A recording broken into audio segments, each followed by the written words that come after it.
আজ আপনাদের সাথে সহজ একটি রেসিপি মুরগির ঘিলা কলিজি দিয়ে লাউয়ের তরকারি। এটি কিন্তু আমরা সবাই কম বেশি খেতে পছন্দ করি, তাই আজ আপনাদের সাথে লাউ দিয়ে মুরগির ঘিলা কলিজির রেসিপিটি শেয়ার করছি। আশা করি রেসিপিটি আপনাদের কাছে ভালো লাগবে।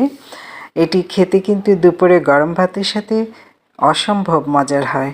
তাহলে ভিউয়ার্স, আপনারাও বাসায় ট্রাই করবেন। চলুন দেখে নিই, খুব সহজভাবেই দেখাবো। প্রথমেই প্যানে তেল গরম করে নিয়েছি, পেঁয়াজ কুচি দিয়ে দিলাম, এতে পেঁয়াজ বাটা, আদা রসুন বাটা 1 চামচ করে দিয়ে দিলাম।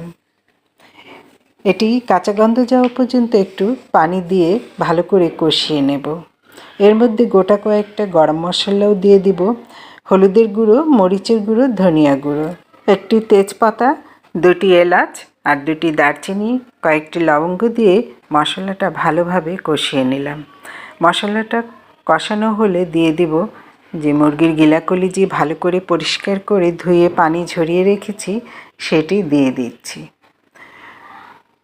এটি দিয়ে ভালোভাবে মশলার সঙ্গে নাড়াচাড়া করে মিশিয়ে নেব। মেশানো হলে দিয়ে দেব লাউয়ের পিসগুলো আমি কেটে ধুয়ে পানি ঝরিয়ে রেখেছি। সবগুলো দিয়ে মশলার সাথে ভালোভাবে নেড়েচেড়ে কষিয়ে নেব। যত মশলার সাথে মেশাবেন তত খেতে ভালো লাগবে। দেখুন, এভাবে মশলার সাথে কষিয়ে এবার দিয়ে দিব লাউয়ের পিসগুলো।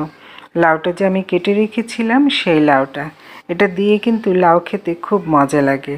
আপনারাও এভাবে দেখবেন রান্না করে, খেতে কিন্তু অসাধারণ। সবগুলো লাউ পিসগুলো দিয়ে দিলাম। এভাবে উপর নিচ করে নাড়াচাড়া করে মিশিয়ে নেব। নিচে যে মশলাটা আছে সেটি উপরে উঠিয়ে দিব। এইভাবে কিছুক্ষণ সময় লাগবে নাড়াচাড়া করে মেশাতে। মশলার সাথে মেশানো হয়ে গেলে এবার ঢেকে দেব। ঢেকে দিলে লাউ থেকে বেশ পানি উঠবে, সেই পানিতে আমি লাউটা ভালোভাবে সেদ্ধ করে নেব, তাহলে খেতে ভালো লাগবে। নাড়াচাড়া করে মেশানো হয়ে গেলে এবার ঢেকে দেব। আর এই পর্যায়ে চুলার আঁচটি মিডিয়াম হিটে রাখা আছে। ঠিক 10-15 মিনিট পর ফিরে আসব। লাউটা ততক্ষণে সেদ্ধ হয়ে এসেছে, দেখুন খুব ভালোভাবে। এবার কিছুটা গরম মশলা আর জিরে গুঁড়ো দিয়ে দিচ্ছি। এগুলো দিলে তরকারির ফ্লেভারটা কিন্তু দারুণ আসবে। এবার একটি বাগার দিয়ে দিব, কাঁচামরিচ দিয়ে দিলাম।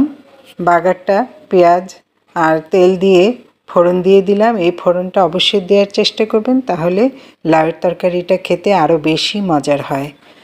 ভিডিওটি ভালো লাগলে শেয়ার করে দিবেন অন্য বন্ধুদেরকে দেখার জন্য, আর পেজটি ফলো দিয়ে লাইক কমেন্ট করে দিতে ভুলবেন না। আজ এই পর্যন্তই। এই তরকারিটা খেতে যে কতটা মজা সেটি আপনারা রান্না করে খেলেই বুঝতে পারবেন। যারা ইউটিউব চ্যানেল থেকে দেখছেন তাদের প্রতি অনুরোধ রইল চ্যানেলটি সাবস্ক্রাইব করে পাশে থাকা বেল আইকনটি প্রেস করে দিবেন। ভিউয়ার্স, কেমন লেগেছে, কোথা থেকে দেখছেন ভিডিওটি জানাবেন। আজ এই পর্যন্তই। আল্লাহ হাফেজ।